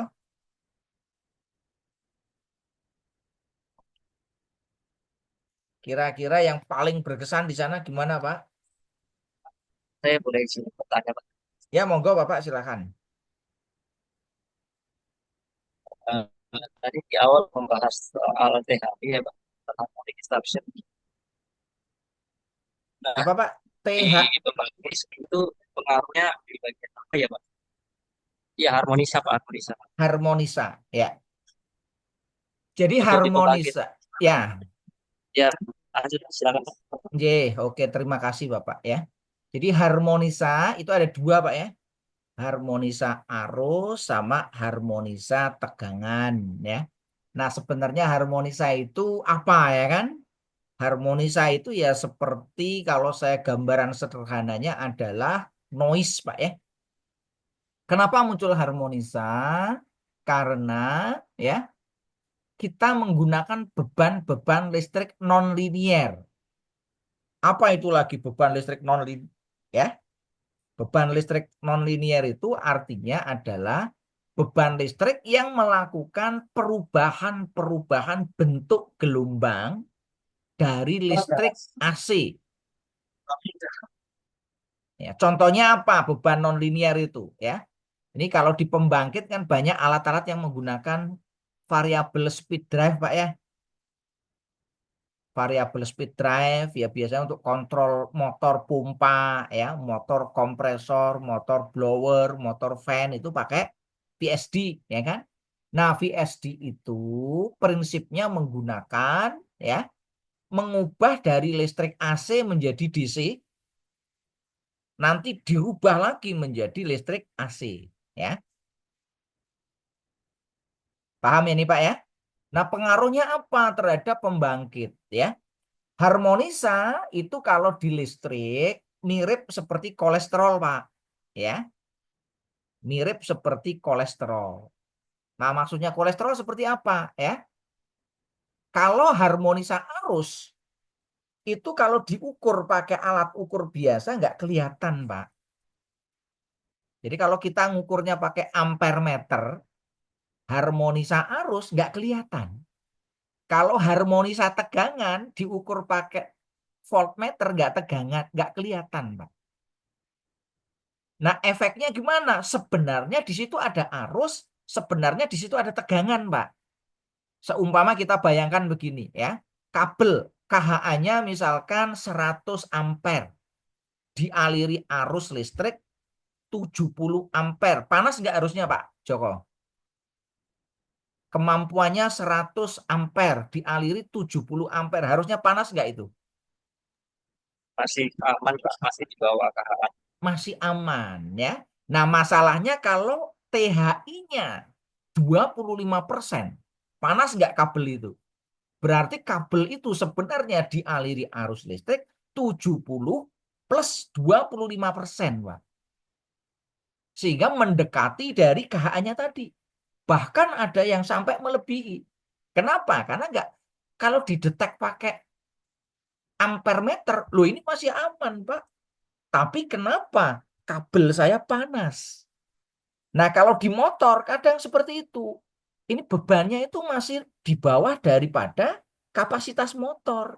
Tapi motor kok panas. Sehingga motor cepat terbakar. Nah, kalau di generator sama, Pak, ya. Jadi kadang-kadang harmonisa itu bisa menyebabkan yang namanya negatif sequence delay. Nah, menyebabkan negatif sekuen atau arus urutan tadi, itu menyebabkan belitan generator itu panas. Sehingga menyebabkan terjadinya shorten, yang nanti bisa menyebabkan short circuit di generator. Ya, karena apa? Panas. Ya. Nah, ini bergantung kepada, ya, kalau di belitan-belitan itu kan ada namanya kelas isolasi, Pak, ya. Nah, kelas isolasi dari generator itu kan ada 4 kelas itu. Ada A, B, F, dan H. Ya. Nah, penggunaan kelas itu kan terkait dengan kemampuan isolasi menerima, ya, menerima apa namanya, panas akibat dari beban yang diberikan. Ya. Nah, kelas F kemampuannya kan sampai 155 derajat Celcius. Nah, tinggi no Pak, ya, kelas F itu. Tapi kalau tadi ada arus yang menempel, ya, karena dia tidak kelihatan, ya, jadi itu kayak benalu, Pak, ya. Jadi harmonik arus itu kayak benalu, dia nempel tapi nggak kelihatan, diukur nggak keluar. Nah, akibatnya panas. Nah, kalau harmonik tegangan ya sama, Pak, ya. Tegangannya tempat Bapak 6,3, Pak. Kalau harmoniknya 10%, berarti tegangan realnya berapa? 6,3 ditambah 10%, 0,6. Berarti ketemunya berapa? 6,93, Pak. Bahaya nggak kira-kira? Ya. Dan itu berlaku sepanjang waktu. Akibatnya apa? Karena tegangannya lebih tinggi, maka isolasi peralatan itu akan cepat rusak. Nah, itu bahayanya, Pak, ya, terkait dengan ini. Nah, yang berikutnya, harmonisa juga bisa mempengaruhi kinerja peralatan-peralatan proteksi. Tadi saya jelaskan adanya apa, Pak? Sinyal palsu. Nah, ini harmonisa bisa mempengaruhi, Pak, ya. Peralatan-peralatan proteksi tadi bisa gagal kerja. Bisa menyebabkan peralatan proteksi tidak ada gangguan, dia kerja, atau sebaliknya, ada gangguan, dia tidak kerja. Langsung tiba-tiba trafo meledak, der, ya. Itu karena pengaruh dari harmonisa. Demikian Pak Joko, ya. Bisa difahami, Pak? Bisa, Pak. Itu cara mengatasinya itu seperti apa? Cara mengatasi ada banyak cara, Pak, ya. Cara mengatasi ada banyak. Cara yang paling mudah itu kita bisa menggunakan filter harmonisa. Nah, kita pakai filter harmonisa, ya. Cara yang lain gimana? Ya, ada banyak, ya. Kita bisa menggunakan, ya, tadi trafo zigzag tadi, Pak, ya. Trafo zigzag itu bisa eh, apa namanya, mencegah harmonisa itu masuk ke dalam jaringan. Karena trafo itu kan tidak ada hubungan fisik, Pak, ya. Atau trafo isolasi itu bisa mencegah masuknya harmonisa, menginterferensi keluar, ya. Jadi harmonisa itu kalau ketemu trafo dia nggak bisa masuk dia, karena ada bariernya di situ, Pak. Paham nih Pak Joko? Nah, yang berikutnya ya bisa juga dilakukan dengan menggunakan apa namanya, kompensasi tadi, ya, baik filter aktif maupun filter pasif, ya, sehingga nanti itu bisa kita turunkan, ya. Nah, kalau pingin gampangnya ya nanti pakai alat, Pak, ya, alat produknya siapa, ya, produknya Schneider atau pakai produknya Siemens atau pakai produknya Mitsubishi atau pakai produknya si jelek, ya, atau pakai produk ABB dan lain sebagainya. Itu biasanya produk-produk yang untuk mengatasi harmonisa. Tapi untuk mengatasi harmonisa harus kita lakukan mitigasi, Pak. Kita benar-benar ngerti Pak ya. Ini harmonik yang dominan itu harmonik yang orde berapa. Karena harmonisa itu kan sebenarnya listrik DC yang masuk ke listrik AC. Jadi listrik frekuensi tinggi yang masuk ke listriknya PLN frekuensi rendah. Listrik PLN itu kan 50 Hz Pak ya. Nah, itu terinterferensi dari listrik frekuensi tinggi. Kok bisa Pak listrik frekuensi tinggi? Nah, kan peralatan-peralatan inverter, peralatan-peralatan lampu LED itu kan menggunakan teknologinya switching, menggunakan frekuensi tinggi. Nah, itu frekuensi tingginya menginjeksi ke listrik frekuensi rendah. Nah, maka kita harus ngerti untuk melakukan mitigasi dari harmonisa itu yang dominan itu di orde berapa. Ya, karena harmonisa itu dominan di orde-orde ganjil, Pak. 1, 3, 5, 7, 9, dan seterusnya. Semakin besar, semakin kecil ordenya, ya. Sehingga nanti yang paling bahaya itu ya orde 1, 3, 5, 7, Pak. Nah, kita nanti harus bisa mengidentifikasi harmonisanya seperti apa, sehingga nanti kita mencari filter yang tepat. Demikian, Pak Joko, bisa dipahami? Ada yang lain? Silakan. Pak Fajri, selamat bergabung lagi. Ya Pak. Gimana Pak tadi ada gangguan? Ya, dari setelah istirahat saya sudah ikut kembali. Oke, ya. Mohon Aman maaf Pak? Pak sebelumnya. Ya nggak apa-apa, santai Pak. Memang kadang-kadang ada gangguan ini. Iya Pak, karena kita di Di isolated pulau Pak, Pak ya, di isolated area ya. ada Sama harus Pak, berkompromi dengan jaringan Pak. saya dulu pernah ke itu Pak, Karangan itu Pak. Sawit itu Pak, nggak ada sinyal juga di sana Pak. Nggak ada sinyal juga repot di sana Pak. Waduh ini. Apalagi kalau pakai Indosat Pak. Indosat kan tidak Nusantara Pak ya. Kalau di Jawa Indosat mau masuk pelosok bisa Pak ya. Tapi kalau ke Kalimantan Indosat mati Pak. Ya kan? Harus pakai yang Plat Nusantara merah Pak. Pak. Yang Nusantara tuh yang apa? Simpati Pak ya. Ya, pakai plat merah Pak. Ini Pakai sudah plat pakai plat merah. merah juga masih sama Pak. Masih sama ya. Pakai Sudah apa Pak? pakai jalur udara juga sama Pak. Pakai Starlink di sana? Sudah Iya, pakai belum tadi Pak? kami pakai Starlink Pak, tapi juga nggak tahu kenapa gangguan juga. Apa Hmm, karena cuacanya atau seperti apa? Tiba-tiba iya. putus sendiri. Iya betul Pak, karena ini memang cuacanya lagi, kalau di Jogja lagi hujan nih Pak. Iya Pak, di sini juga dan jadinya kekhawatiran saya juga takut terulang kembali banjir yang 1 tahun lalu di Isolated Longbagun.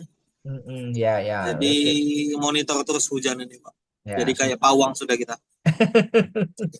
ya semoga hujannya nggak terlalu ekstrim lah ya, Iya Pak, biar doanya gitu aman Pak. ya, biar semuanya aman di daerah kita itu di Indonesia ya.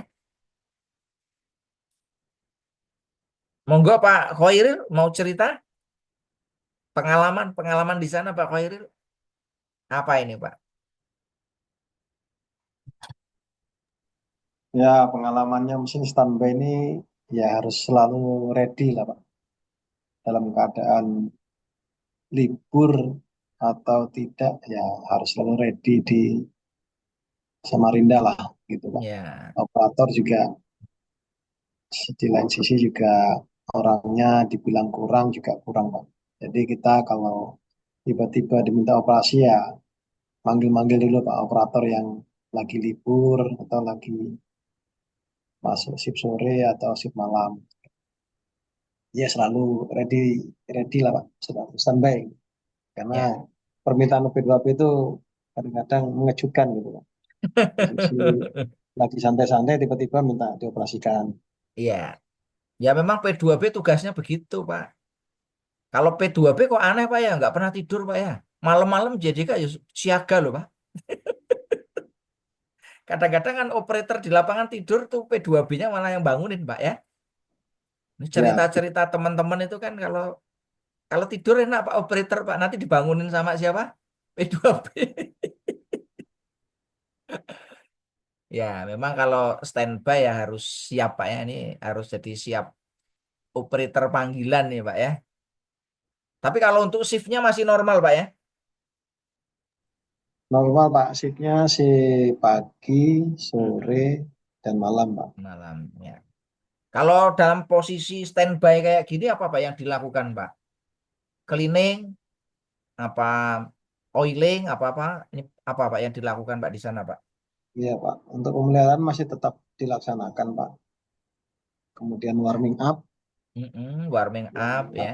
Untuk operator ya kebanyakan pekerjaannya yang bisa dikerjakan sekiranya tidak perlu memanggil teknisi ya bisa kita kerjakan. Yang sekiranya harus memanggil ya tidak kita kerjakan Pak, Mm-mm. daripada nanti salah-salah.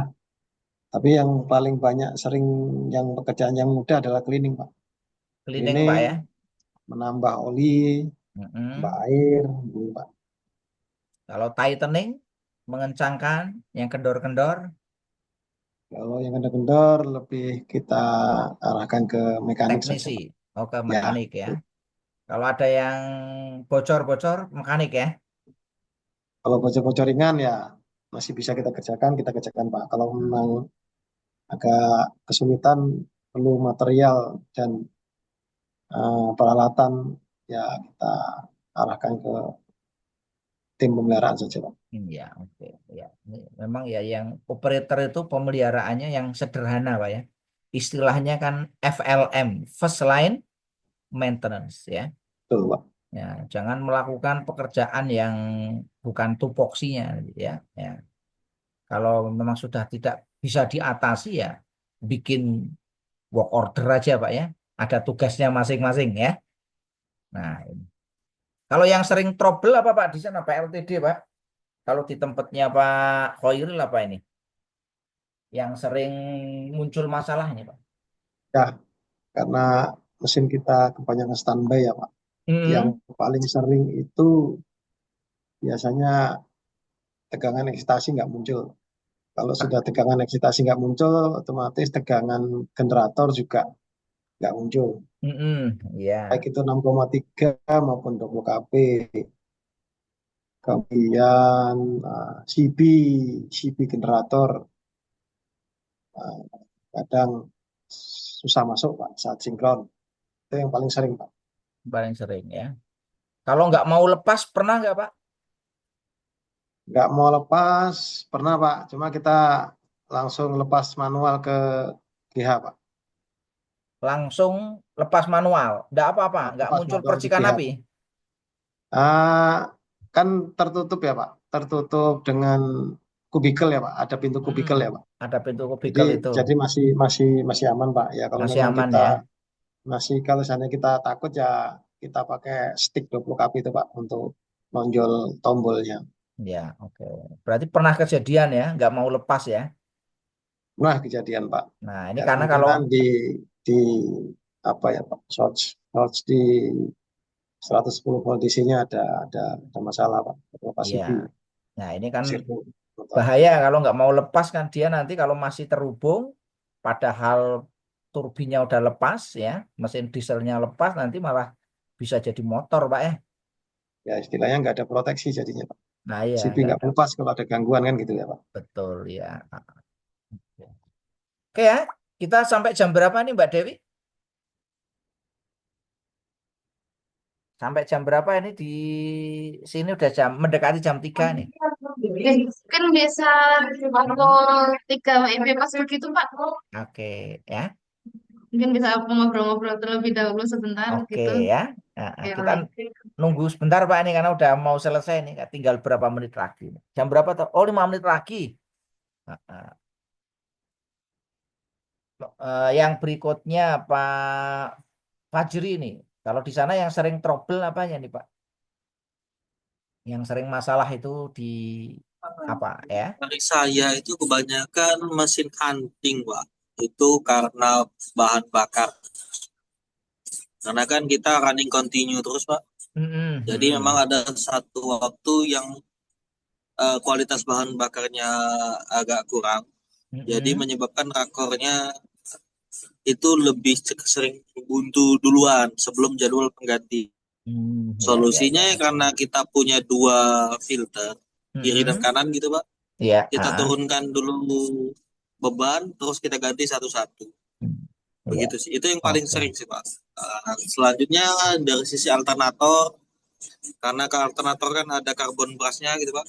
Ya, ya. Dinamo isi. Nah itu kalau yang itu nggak bisa kita, ini kan Pak ya, harus mati dulu mesinnya. Iya. Jadi itu terus satu lagi yang paling sering itu kita mesinnya trip karena jaringan Pak. Karena kita isolated, jadi kalau jaringan itu gangguan paling sering langsung kena ke mesinnya Pak. Ya, ya, oke. Jadi yang paling sering ya munculnya kalau apalagi kalau hujan badai gitu Pak. Nah itu kita deg-degan itu Pak. Iya, Kalau iya. ada batang kayu jatuh ke atas TM gitu kan.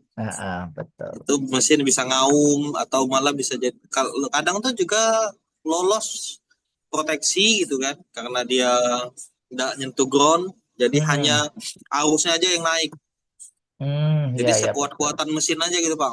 Terus setelah melewati batas overcurrent-nya baru dia mati gitu. Jadi mesinnya sempat ngaum dulu sebentar ya. Hal-hal seperti itulah Pak di saya khususnya isolated ya.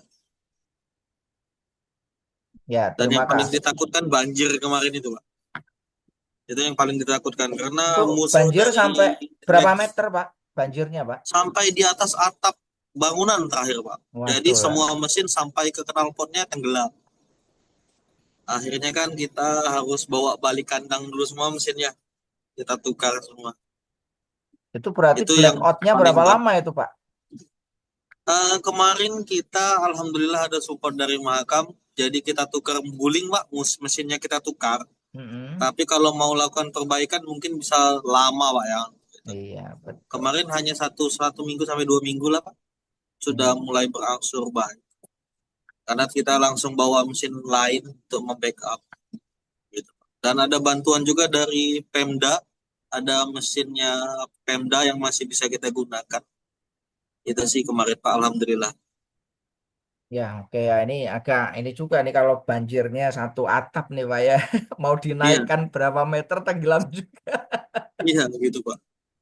Kemarin Iya, kita sudah coba naikkan dikit-dikit gitu kan Pak. Sekalinya masih kalah juga sama air Pak. iya betul. Sudah bingung, nggak ada lantai 2 soalnya side-nya Pak. Iya, betul itu. Kalau mau dinaikkan tinggi ya pondasinya juga harus kuat. Itu kan mesin berat-berat tuh, Pak, itu, Pak ya. Nggak bisa Pak. Itu sungainya banjirnya dari sungai atau dari mana, Pak? Kemarin itu akumulasi Pak. Jadi airnya pasang terus ditambah hujan yang terus Pak. Terus naik. Jadi ada 2 sungai besar di sana, Sungai Mahakam dan Sungai Bo itu. Yang Sungai Bu itu ya. Jadi langsung tidak kuat lagi. Biasanya kan kalau Mahakam naik, Bonya ndak, ini dua-duanya naik. Iya, iya. Gitu Pak, dua-duanya naik. Itu padahal hanya 1 hari Pak. Besoknya langsung surut. Langsung surut ya. Ya, jadi airnya numpang lewat. Cuman numpang lewatnya ini setinggi atap gitu Pak. Iya ini ya. Berarti ini perlu perhatian ya kan. Karena kalau mesin-mesin pembangkit listrik itu kan rawan sekali terhadap ini Pak. Apa namanya? Ya, Air ini kan. air itu musuhnya Pak. Iya betul ya. Kecuali nanti pakai ini Pak ya IP68 nih aman Pak. Tapi kayaknya terlalu mahal juga Pak untuk Iya, investasinya itu. kalau IP68 jadi berapa kali lipat nanti Pak. Iya Pak. Oke, ya terima kasih saya kira itu ya untuk hari pertama ya. Saya kira itu Mbak Dewi, kita besok lanjut ya Mbak Dewi ya.